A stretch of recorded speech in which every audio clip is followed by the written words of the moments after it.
Tonight, I'm speaking from my own experience as a combat veteran, my own personal journey, and observations with fellow war veterans.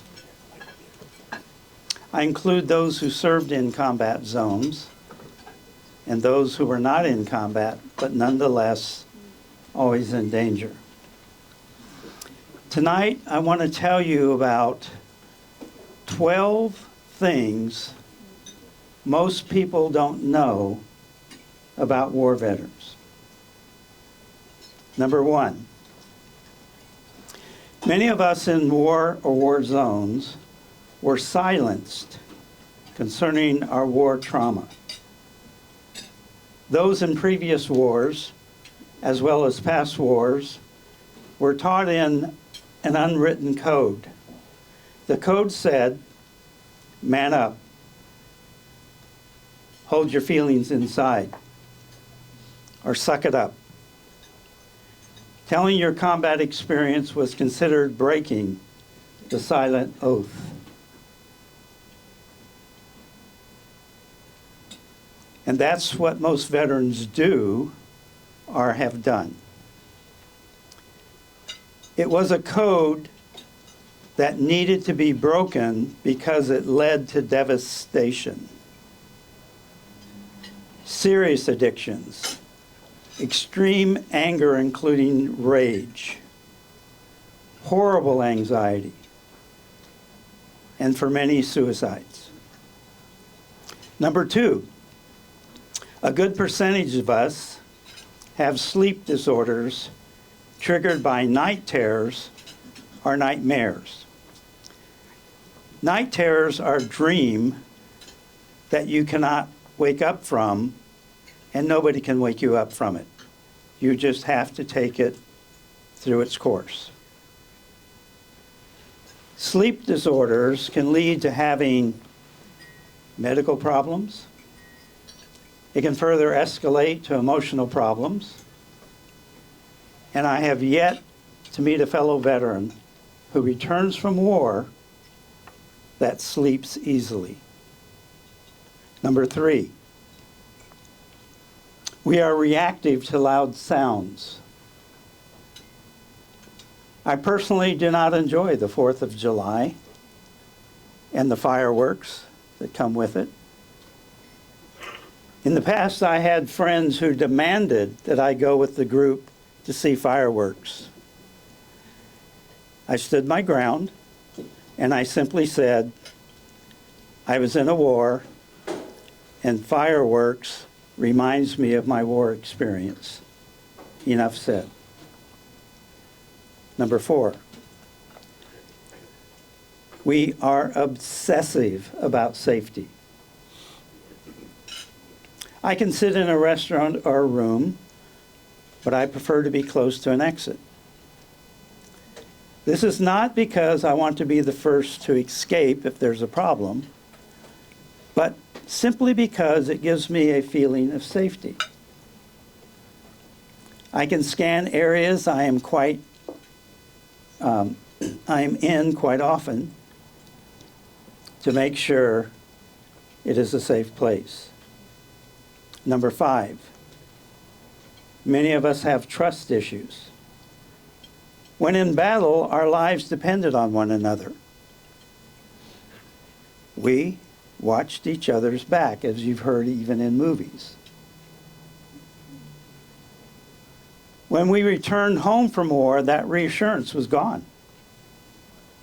Trust needed to be proven, even by our families, before we could move forward. Thus, it's not uncommon for war veterans to attempt relationships with many, many failures. The trust has not been addressed. 6, we tend to be a little bit on edge. We don't relax easily. If we can sit with our backs to a wall, away from lots of windows, avoid overcrowded places, we feel safer.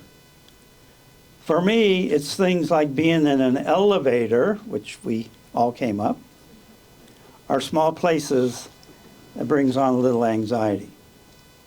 7, we tend to isolate. Now, isolation can be good or bad. But if one isolates from their support systems, it can lead to desperation. But it can be good in that most of us war veterans need space. For me, I like to be with others now. I enjoy talking with people that approach me. Yet I can eat alone, hike alone, spend a day alone without missing a beat. Number 8, most of us are hypervigilant because the steroid hormone cortisol in our adrenal glands elevates. If you are frightened, the cortisol in you sends the message of fight, flight, or freeze. This tells you, beware. And within a few minutes, it decreases, and you calm down. Veterans with war trauma, like me, will experience persistent surges that will not turn off for long periods of time. And thus, we tend to be more on guard, focused, and aware of our surroundings more than the average person. I took up photography as a hobby, would go out into nature, and I found that I was seeing things other people never saw. Number 9, there's also the tendency to zone out, depending on the environment. We experience what's called intrusive thoughts. Thoughts that enter our brain without warning. Thoughts that can be logical or illogical. Yet they happen, and they're disruptive to what we are doing. Number 10, there is genetics or dispositions for many who become addictive with substance abuse, gambling without control, overeating, even exercise to the extreme, shopping beyond your means, and more. I fell into the over-exercise addictions, but realized that some of this extreme stuff that I was doing was not safe, and I needed to back off. 11, we can have feelings of being unlovable. This is a trait of trauma for many. How can you love yourself when you experienced an event that changes you from who you used to be? I did not come back from war as the person I was. It changed me. Finally, number 12. This is a strange one. We easily forget names tied in with the problem of abandonment. If I forget your name, it's not because I don't like you or I'm old, which I am. It's because making connections requires a commitment that scares the hell out of war veterans. I've done the work. I'm healing. It took years of treatment and hard work. I know for me, my PTSD will never go away. The trauma is still there. It's part of my DNA. I can calm the noise and function. I can love, I can give back. I can say to you, I'm a proud patriot. I put my life on the line for my country. Why?